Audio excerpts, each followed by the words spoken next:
This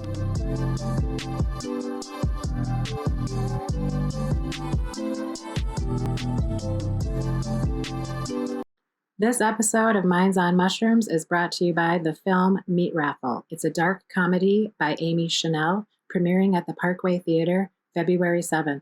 For more information, visit Meat Raffle Film on Facebook. Hello, my beautiful friends.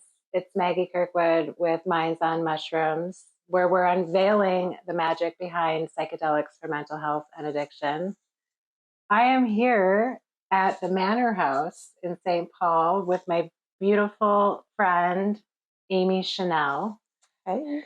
We have a whole bunch to talk to you about today. But first off, Aimee, thank you so much for being here and sharing your story.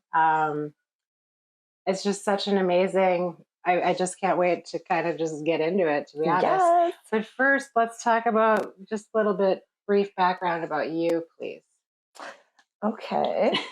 Well, I am a filmmaker and an artist kind of in general. So I guess that encompasses a lot, but I paint, I make music, I write films, I edit films, I act in them.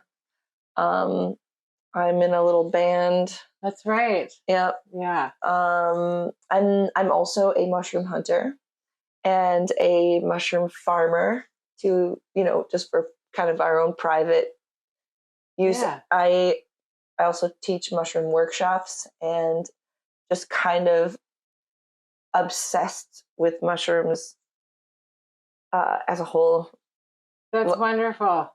Yeah. It's funny because when I did meet you at Josie Bell's jewelry show, whatever, you were there. And I think you said something like, I love your little mushrooms, or, you announced that you love mushrooms. And I'm like, I think I love them more. But turns out, I think you might love them a little bit more. We love them the same. But it's just funny how much mushroom lovers unite, right? Yeah. Like, so, I may not have this statistic exactly right, but from what I was told at one point, mushrooms can travel up to 5,000 miles to meet each other, like the mycelium. Oh, wow. Yeah. I think you did tell me that. That is so crazy. So I believe that I believe that as people, we are walking, talking mushrooms. Mm-hmm. Because we're not a tree. Mm-mm. And we're not like a stationary, mushrooms are not actually really stationary, right? Either. They're moving. Mm-hmm. And then they're like in many ways, in their mycelium state, and then also in the spores. The spores are also constantly moving and traveling. Yes. Just like people. Yeah. And so there's a lot I have to say about people and mushrooms, but like in this case, you find the people that you need to meet and connect with. Yes. And yeah, that's kind of what happened for us. And it's only been a couple of weeks since we've known each other, but it's so funny. Yeah. Yeah. I was just reminiscing about that day because the jewelry sale could have been better anyway. But turns out I was telling Josie, well, I'm like, I got a gold mine. But, and yes. So let's, I want to get straight to, because I think I am so excited for once to be talking about non-psychedelic mushrooms. More of it, would we call turkey tail a functional mushroom or medicinal? But Amy's going to share her wonderful story about her health, and I'm going to shut up, please. Take us from the beginning or whatever makes sense for you. Okay, well, it's my, the way that I am, I may jump around a lot, just because that's who I am as a person. I'm quirky, quirky little mushroom. So the stories kind of might be interesting here. So first off, good. I guess to like bring you right in, I just, as of a couple weeks ago, got the news that I have beat breast cancer. So yeah, my hair, my hairs are growing back. Oh, but it's been a very wild ride, and that was just a few weeks ago, right? Just a few weeks ago. Okay, wonderful. And I'm feeling pretty good, like pretty good, and I attribute a lot of my healing to mushrooms, specifically the turkey tail mushroom. I actually did microdose a little bit of the psilocybin mushroom, and that was for nerve damage. So because there's, chemotherapy is causing, significant damage to your cells. Right. That's what we want it to do. But with that comes nerve damage, which we all, right.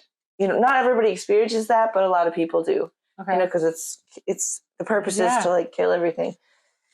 So the mushrooms really helped me with the side effects. Like I did not experience like hardly any side effects that like a lot of people experience with chemo. With the chemo. Okay. Yeah. So, okay. I just have a quick question. How,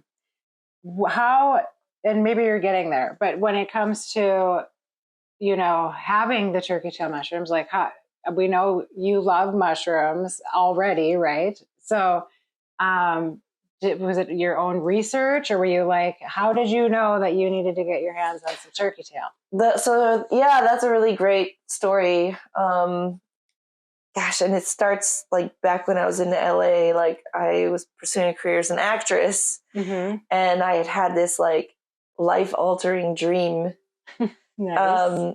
In which like I met myself as a baby, and it was like absolutely terrifying to meet this like little person in my dream, because you have these like external experiences with people, right? And like for whatever reason, the way I work, like maybe I was just like an extrovert and a people pleaser, and like kind of just trying to like make it as an artist, and then it, like what was going on inside was a lot more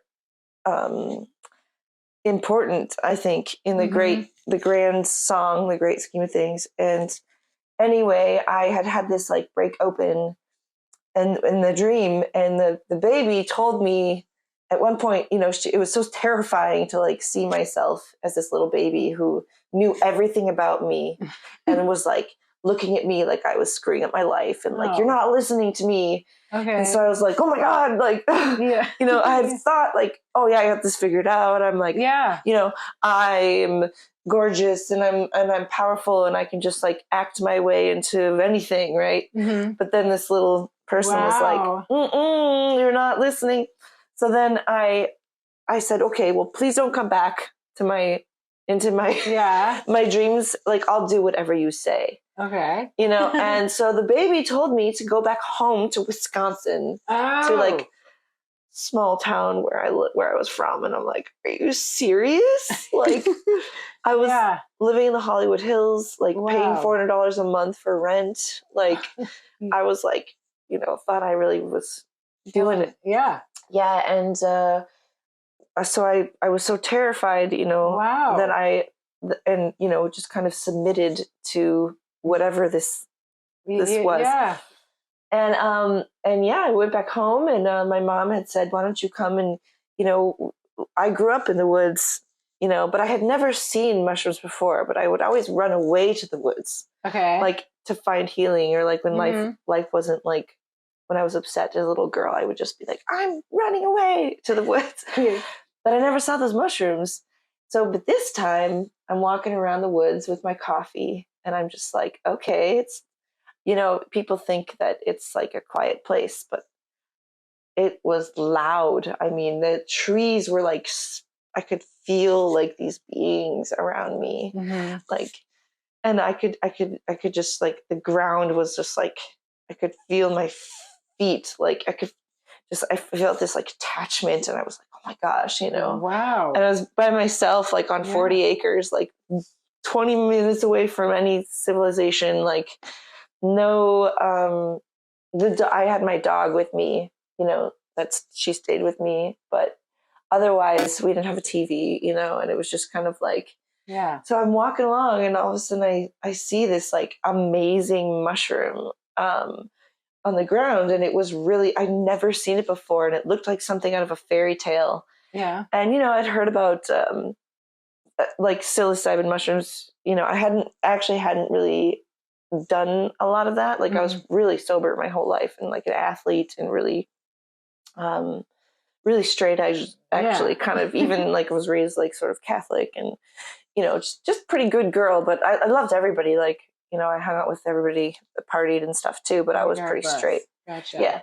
But I got hold on to this. I grabbed this mushroom that was it was a bolete, which is like a big fat mushroom that you would see in Europe. Yeah. It's like kind of like a porcini. Okay, yeah. And I'm just like, whoa, this thing is like powerful. Didn't you almost like feel like it? Or, kind of, like I kind of felt like a sexual energy, actually. Yeah, I was going to say that, but I was going to let you say it. Yeah, but it was like super powerful, and I'm like, oh, wow. But, just. So that, and then you didn't know it was turkey tail? No, that wasn't a turkey. Oh, it wasn't a turkey tail, but what that did was just like totally just excited me. Right. And I'm just like, what is out here? Like, what is this connection that I'm having with this mushroom? like this, what is this? Like, because it was just super exciting and powerful, because it wasn't a person, and it wasn't mean to me, and it wasn't, and it wasn't like, it was just something electric and alive, and just something that I had not, and it wasn't a drug, it wasn't like a, but it did do some, but maybe it is, it's like a chemical, it's a little, I mean, they're more animal than they are plants. Yeah. But that is so fascinating too, and it was just epic feeling. So then I started to look at these other mushrooms, and I'm starting to see like other mushrooms, and I'm like, holy crap, there's like mushrooms everywhere. Yes. All these different kinds of mushrooms. So then like this is strange too, but my brother calls me, and he's like, hey, I have this cow that like, the cow's, following me around, and the cow really wants attention. And like, I know you love animals. So like, I'm going to bring the cow over to your house, and like, you can be friends with the cow. And I'm like, yeah, absolutely. Like, I'm super done with people right now. Like, what's up? And so then the cow, of course, left little cow pies everywhere. Yes. Okay. Well, then I was like, all right, one day, there's mushrooms in the cow pies. And I'm like, well, maybe those mushrooms are magic. And like, maybe I need to know like what those are, because I know that mushrooms can kill you. So I'm not going to be an idiot. And like, my grandfather was a mushroom hunter. Okay. So that's like pretty interesting too, because like I actually had a kind of a bad falling out with him. So like mushrooms actually also helps me heal that relationship, and like have an appreciation for him later. Yes. But like, so then I was like, all right, I'm going to put it out there on Facebook to my friends. I need to know what this mushroom is. Does anybody know? Like somebody that can teach me. So one of my friends hit me up and was like, there's this guy, that you need to meet. And he is like the mushroom guru around. Wizard of sorts. Yeah. And so I got his info. And at the time I had a show, my own show that I created called Aimee Knows Nothing. Where I was like interviewing people all around, like, and I thought, well, maybe I'll contact him and like see if he wants me to do an episode on his mushroom farm. And then like he'll teach me. I don't know. I just had this like kind of story in my head. or that came to me about, these mushrooms. So he was like, yeah, come over. So I go to his farm, and he and I clicked. And he shows me his farm. His name is Davis Lynch, and he has a mushroom farm, and he's also like this mushroom genius. Yeah. Really, I mean, he has written several books now at this point. Wow. And he teaches workshops. He's got he was like the president of the National Shiitake Organization, connected like worldwide now.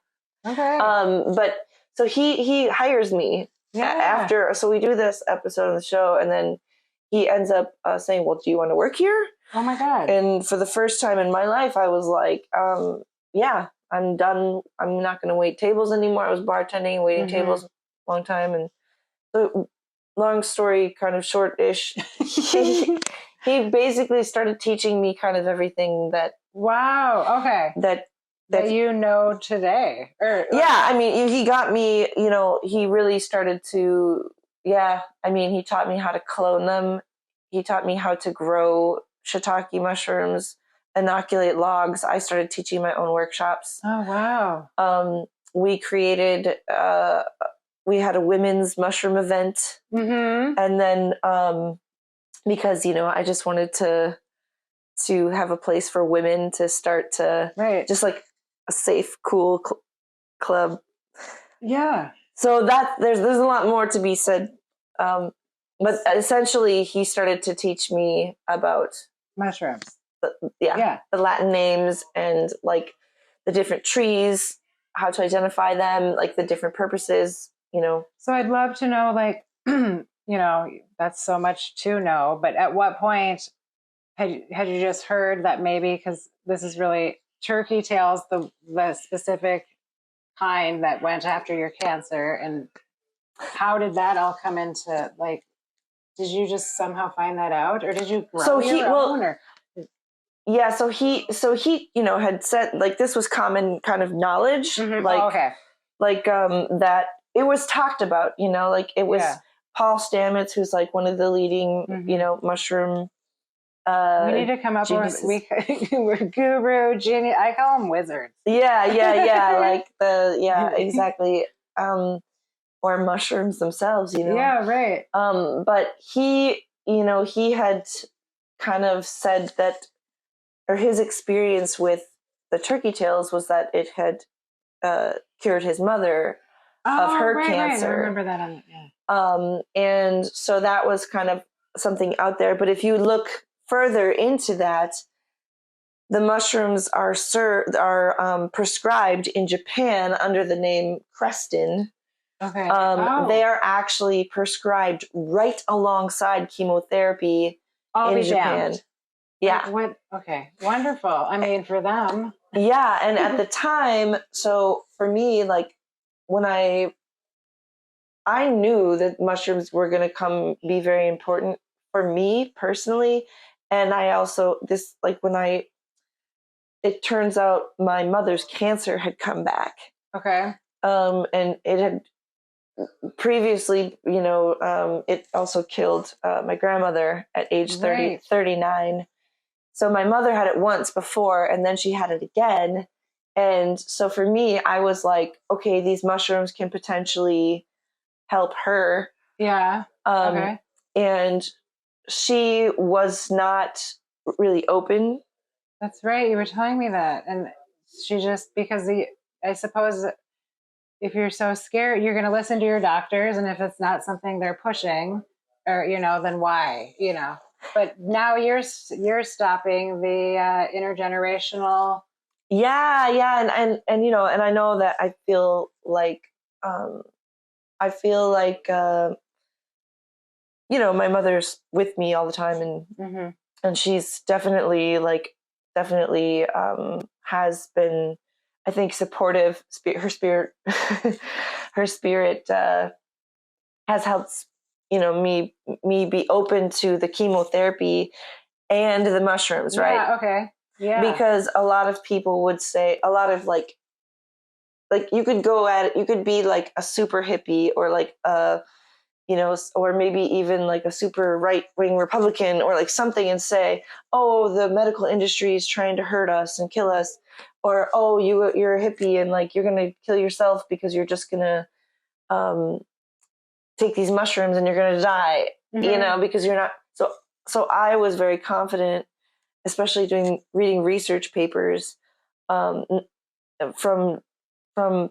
there's research now that's showing that this is going to really support your immune system and have these polysaccharides in them, these different things that can help your immune system to really, to really kick the shit's ass. So, okay. So what I want to know, besides when we're talking functional mushrooms, not the psychedelics, what are some of your other faves? Well, I have a question actually. I was talking about this podcast and somebody was wanting me to actually ask you this. Would you ever take a turkey tail as a preventative? Yeah. So now that the cancer is gone, they give you the mammogram again, which mine didn't actually even show up the first time on the mammogram at all. And it actually didn't even show up on the 3D mammogram at all. Like in my cancer, it doesn't. It shows up on the ultrasound and the MRI. But I had tuned in and I knew I had this, like, because again, I tune into my mushroom all the time. I'm the mushroom. Yeah. And so I tune into it all the time. And I was very much aware that I had this, but then they do I was taking the turkey tails. I learned from my dear friend who she is I called her my illness doula. Okay. Laurel. And she went to school as an herbalist, and she is the one that taught me about what is a clinical dose.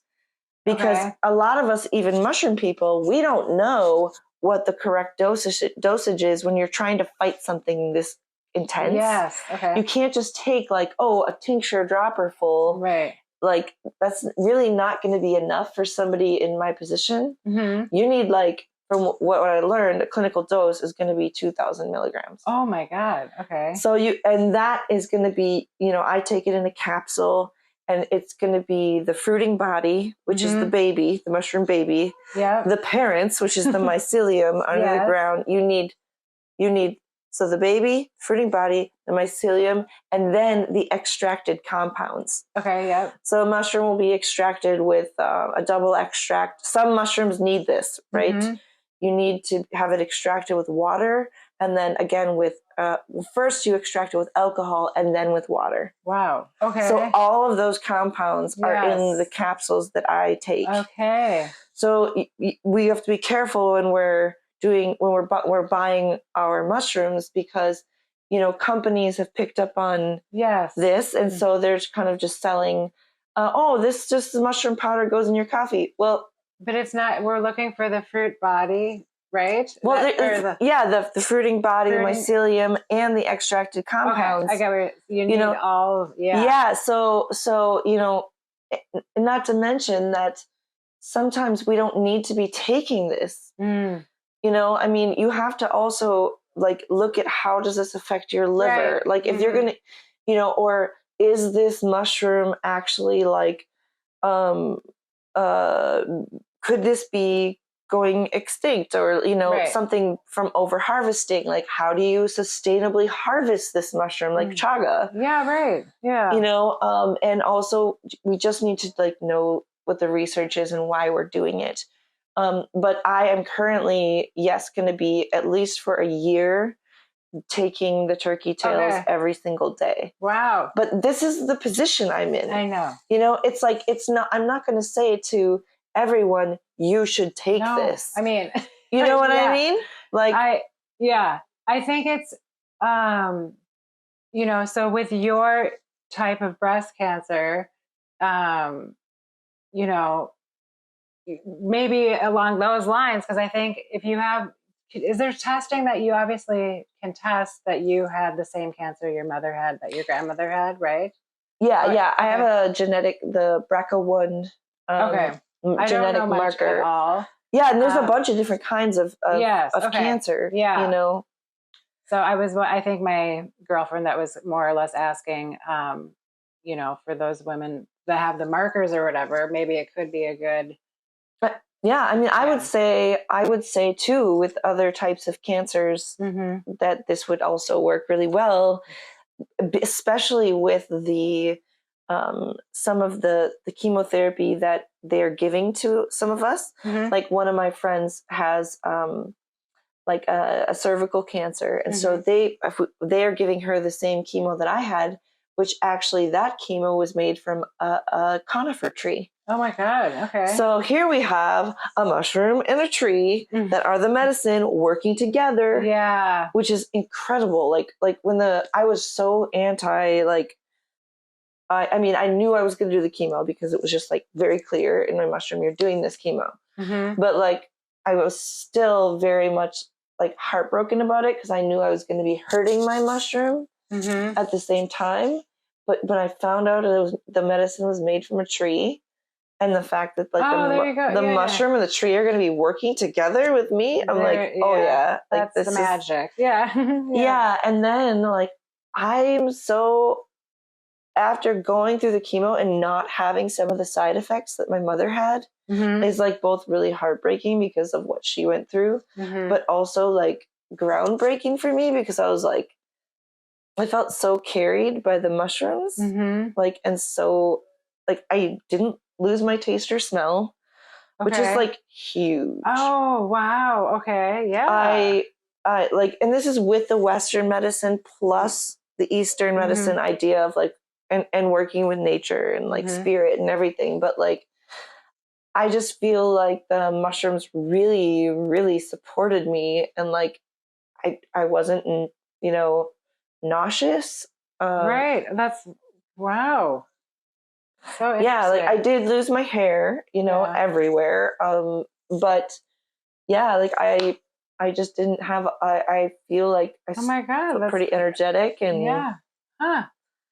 I wanted to, when we first met, I'm very intrigued to learn more because you were telling me that I think, I don't want to speak for you, but you attribute beating the cancer to turkey tail, which is functional medicinal mushroom, and then psilocybin for the spiritual. you know, it actually was not. I mean, maybe initially, like when I first ever did the psilocybin, I guess, has helped me, like not during the chemo. Did I ever do like a bigger dose? Yeah, I did micro dose though. After each chemotherapy session, I would do a little micro dose. Yeah, for the nerves. Okay, but it wasn't for, and you know, it wasn't for any spiritual thing. It was just to help the nerves kind of like reconnect and stay protected. Yes. Okay. With lion's mane and vitamin D3. Okay. Which is a protocol that was sort of discovered or created or designed or promoted by Paul Stamets. Yes. You know. Yeah. It's called the Stamets Stack. Yeah. So, you know, and a lot of it is just like kind of like, how do you feel when you take, you know, when your mushroom is joining these mushrooms, and like, and it's all of it. It's like spirituality plus the chemical reaction plus the physical, you know, plus the Western medicine, you know, because for me it's like I'm going to be on all these drugs. I mean, I there's one day literally where I have 15 drugs in me. Oh my God. So that is intense, you know. Yes. And I mean, I think that the psilocybin, just the gentleness of it when you're not abusing it, when you're, you know, what it has done for me and made me feel safe in nature, which for some people is like a really scary place, or has helped me to tap into my own mushroom. Like, right. Yeah. Okay. You know, I think that it probably has played a huge part in like being able to connect with my own self as a mushroom, like, and the openness, like as a mushroom, you know, you're porous. Things can come in and things can come out. You can let go of things that don't serve you. Right. You know, and what the psilocybin does on a spiritual level, like, it is kind of gently opens doors that were shut from trauma for survival. Right. You know, so, or maybe sometimes too, when I've been out in the woods and I've had a little bit of a microdose, like, I will be able to, like, then my nerves are like reaching out to the trees and are connecting with those beings. Like, I mean, there's just so much to be said about all of these mushrooms. Right. That's, yeah. And being one, you know, and like, I don't know, you know, it's just, I'm in love with it. Yes. I am so happy to know you, because I want to know, like the whole foraging. Yes. I mean, there's so much to learn. It's unreal. So I'm excited I want to get out, and if you don't mind, I want to tag along. Yes. And film, and like, it would be great. Well, there's such little friends, you know, and like, and they're such badasses too, because, you know, when you think about even the body, and like, mushrooms have to dissolve our bodies, like, one day, like, they're inside us, they're outside of us, they're like, you know, as we're sitting here together getting to know each other, the more time that we spend together as friends, we're gonna start like maybe moving like each other, like smiling, you know, like, we kind of like become like, you know, our mushrooms are communicating with each other, and like, we're getting, you know, you are who you hang out with. I have learned that recently. No, I love the thought of that. But it all makes so much sense too. I mean, just with my journey, you know, I can't get caught past the whole connection. You know, it's like, and it's a common theme throughout every episode. Everyone, it's just like the connections that are created, you know, the network. But yeah, it's just so fascinating to me. And I love how you call you know, you are a mushroom, and you're loud and proud about it. I think it's a concept that some people, you know, can't grasp, but I'm fully into it. Let's see here. I want to make sure we're talking about we can, you know, with the cancer, like, you know, the some of the other mushroom I do also take lion's mane. We talked about that. Can you remind us, lions, people always want, you know, what is lion's mane? Is that good for brain? I mean, I know does that have a specific benefit that you can have top of mind for lion's mane? Yeah, it's a lot of the nerves, and like, kind of maybe protecting the nerves, you know. I'm not sure, I can't speak super scientifically about what it does for them, other than kind of like maybe protect them, like, so that they can regenerate, and like, or like, not regenerate necessarily, but like their whatever creates the nerves, you know. Maybe it's like I just think about like you know, electrical synapses, and but even the wires, you know, so like an electrical wire has like, you know, like a sheath around it, or like, you know, so it would really, you know, protect that, and keep it strong, or like you know, just what goes around it, the sheath the sheath of the you know, the protection around the cords. Like, I feel like it really builds that up and keeps that safe. Okay.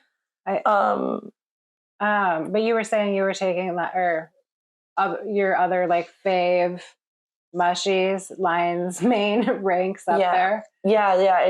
That one I like take the supplement of that one, and the turkey tails, and then the vitamin D3, and then plus like sometimes I don't, sometimes I'll not all the time now because I don't have the chemo. Am I doing the microdosing? Like I'm not. I if I hear it, I'll do it. But it's like I'm not really hearing that. Gotcha. Right now. But the lion's mane is certainly one that I'm popping every day. Like and I'm just doing right now like 500 milligrams of that one. Okay. But the turkey tails is 2,000 milligrams because with the cancer that I'm susceptible to, like it's pretty much, they said, probably going to be a chronic thing my whole life. Okay. That I need to be fighting. So another question for you. When you knew or decided did it come from your doctor ever, to have turkey tail, or did you say, hey doc, I'm going to be doing this? I said, hey doc, I'm going to be doing this. And the doctor was like, well, I cannot comment on that. I was not trained, Okay.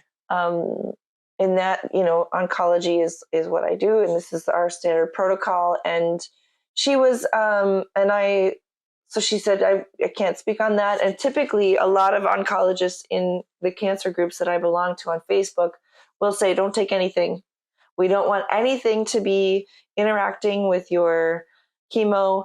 On the Sloan Kettering breast cancer site, they do have like a spot where you can type in your herbs that you want to take, but they'll tell you about that site, but they cannot say, eat this or eat that. Like they'll even say like, we can't even recommend what kind of nutrition, it's kind of frustrating because you feel like, well, I want to have some sort of control over what I can put in my body that I can buy, or grow or something like. And I said, well, there's all this research, and pretty much was like, kind of just knew intuitively, like, and because of how it was revealed to me that this was important, that I'm doing it. Yeah.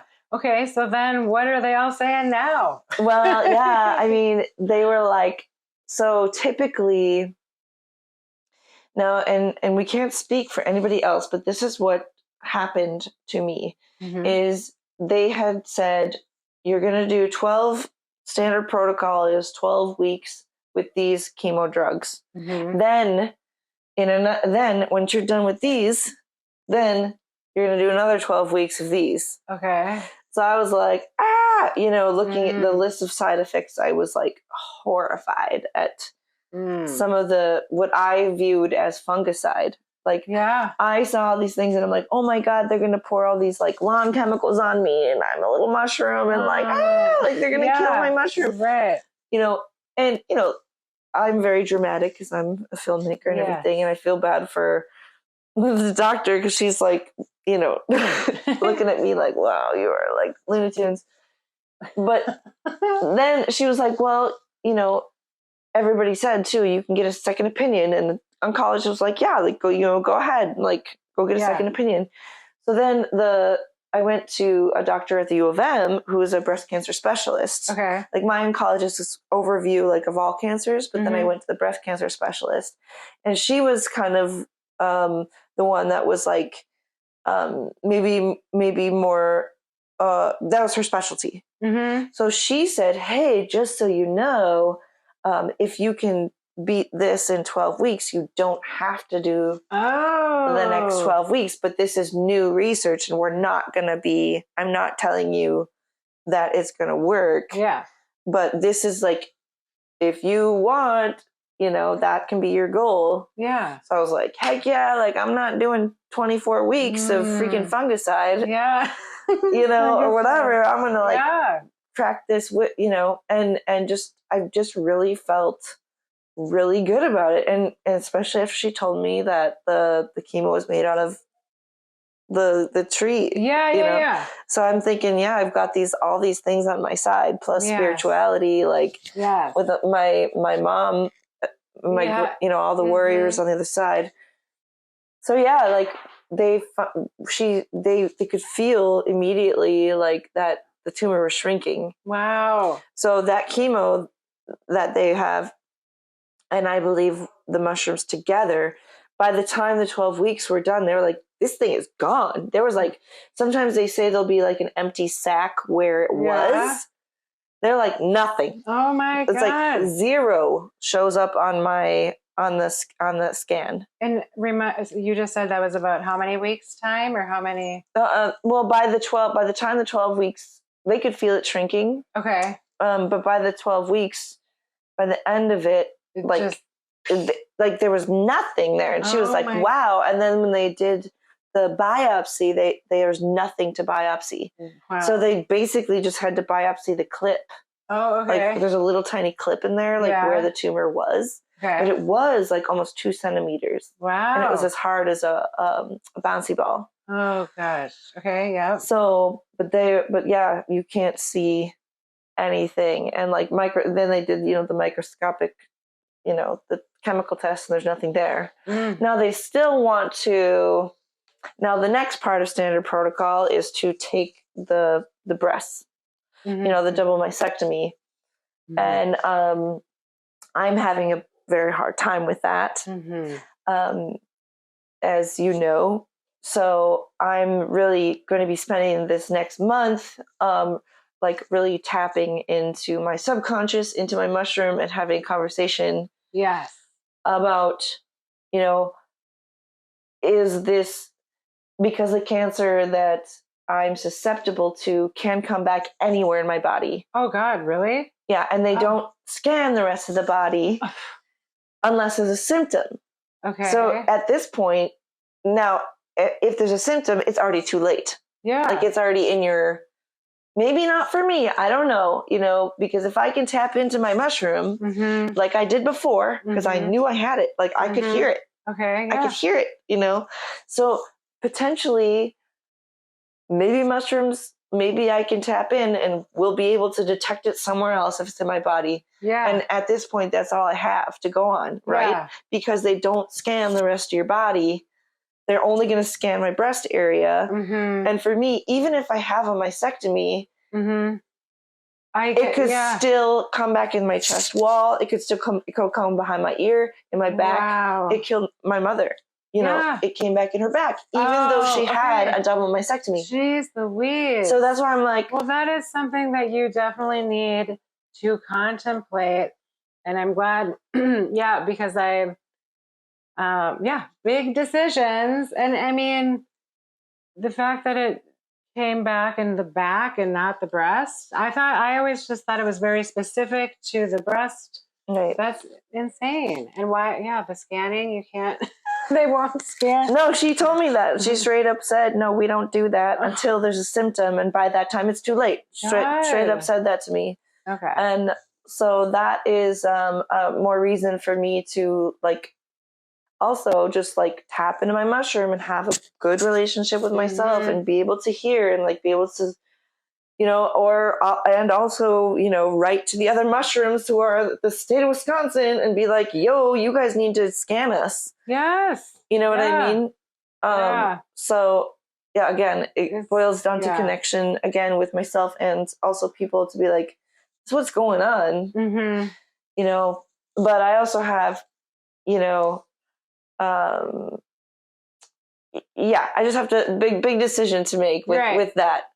Well, I am so happy that I feel like you will have time over the next month to do that. And I mean, I'm not happy for you, but you know what I'm saying? Like, I think, I trust that you will be having a wonderful conversation with yourself and, figuring out what's best for you.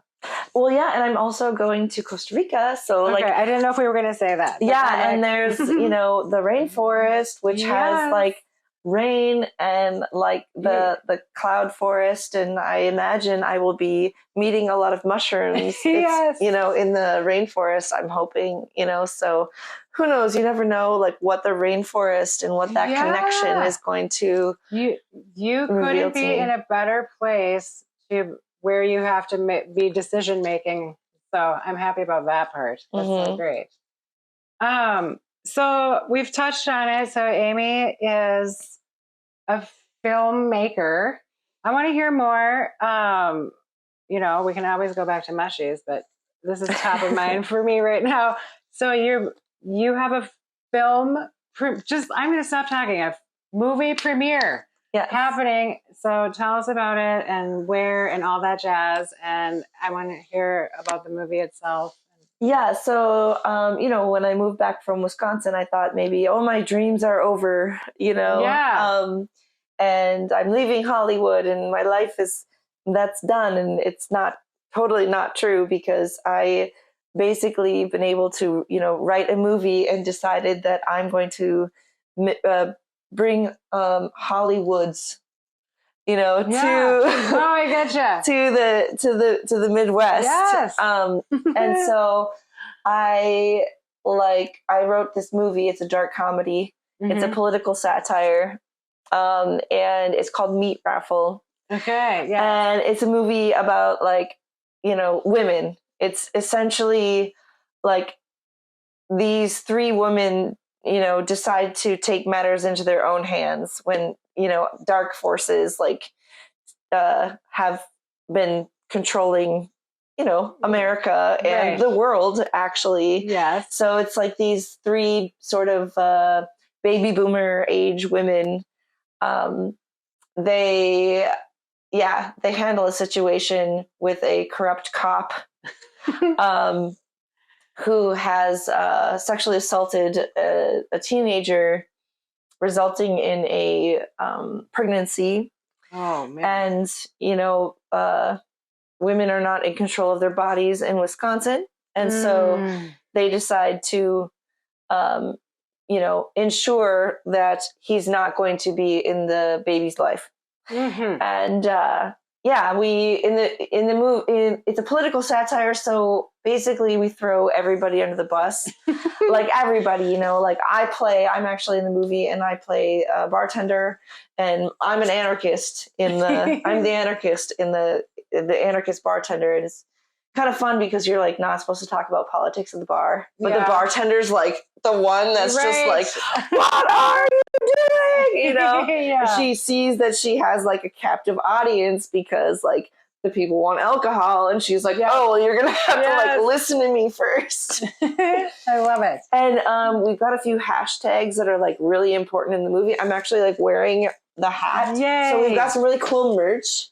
Like one of my mushroom sisters, she's like a sport whore. Mm-hmm. That's our mushroom group. She like made some cool merch, and then like this other friend of mine that I met through, just like he designed this hat. Okay. But it's a meat heart. Wow. But the hashtags on the hats and the sweatshirts and stuff say like end factory farming. Okay. Because that's one of the themes in the movie. Yes.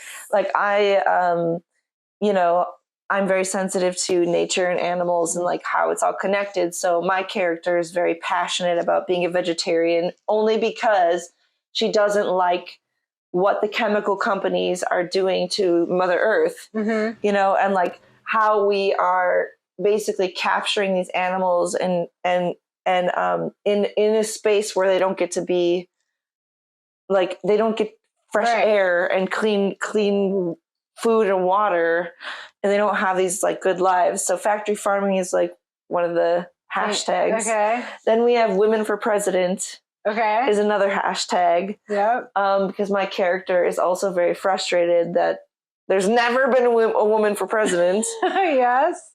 And then the other hashtag we have is ending violence against women. Okay, great. Yeah. So those are some of the themes of the movie. It also is kind of modeled after the 1991 blizzard.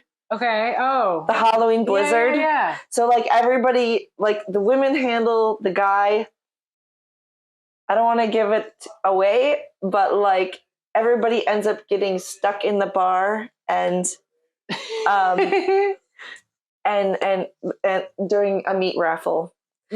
So yes, that's what the movie's called. Meat Raffle. Meat Raffle. Yep. And it's going to be playing at the Parkway Theater in Minneapolis on February 7th. Yes. 2 days before my scheduled surgery. Okay. Like a week after I get back from Costa Rica. So. Okay. Well, regardless, so much is happening. Oh my gosh.